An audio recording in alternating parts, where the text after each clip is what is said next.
Hello ছাত্রছাত্রী, তোমাদের এ knowledge stem চ্যানেলে স্বাগত। আজকে আলোচনা করব আমরা দশম শ্রেণী ইতিহাসের একটি 4 মার্কের গুরুত্বপূর্ণ প্রশ্ন উত্তর। প্রশ্নটি মূলত দ্বিতীয় অধ্যায় সংস্কার বৈশিষ্ট্য ও পর্যালোচনা অধ্যায়। এই প্রশ্নটি খুবই গুরুত্বপূর্ণ প্রশ্ন। প্রশ্নটি হচ্ছে, নারী শিক্ষা বিস্তারের ক্ষেত্রে ঈশ্বরচন্দ্র বিদ্যাসাগর অবদান লেখো, অথবা নারী শিক্ষা প্রচারে ঈশ্বরচন্দ্র বিদ্যাসাগর কি কি পদক্ষেপ নেন।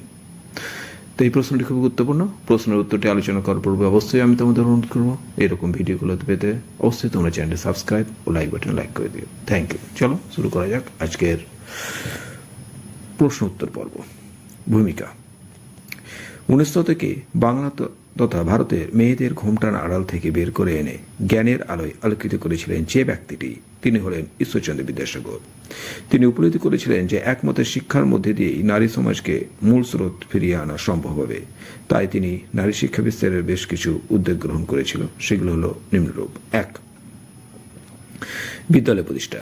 ড্রিঙ্কওয়াটার বেতন সাহেব 1849 খ্রিস্টাব্দে হিন্দু বালিকা বিদ্যালয় প্রতিষ্ঠা করলে তিনি তাকে এই ব্যাপারে সাহায্য করেন।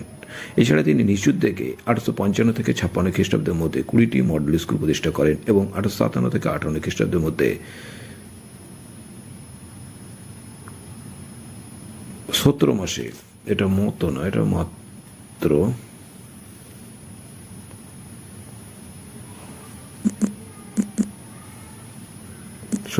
একটু ভুলে ছিল, খ্রিস্টাব্দের মধ্যে 17 মাসে তিনি নদিয়া, হুগলি, বর্ধমান ও মেদিনীপুরে 35টি বালিকা বিদ্যালয় প্রতিষ্ঠা করেন, যেগুলোতে মোটামুটি 1300 ছাত্রছাত্রী পড়াশোনা করত।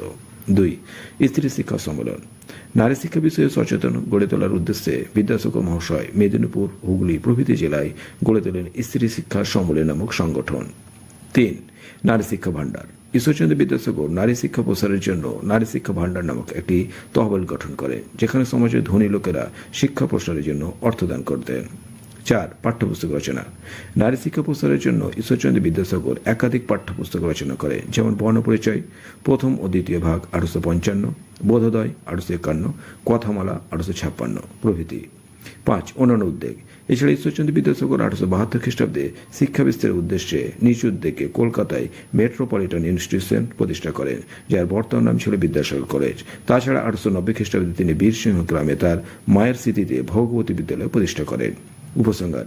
এই কথা আমাদের অবশ্যই স্বীকার করতে হয় যে ঈশ্বরচন্দ্র বিদ্যাসাগর নারী শিক্ষা প্রসারের প্রকৃত পথপ্রদর্শক। মূলত তার অবদানের ফলেই বাংলার নারীরা আধুনিকতার ছোঁয়া পেয়েছিল, যে কারণে রবীন্দ্রনাথ ঠাকুর বলেছেন, বিধাতা বিদ্যাসাগরের প্রতি বঙ্গভূমিকে মানুষ করিবার ভার দিয়েছিল। ক হবে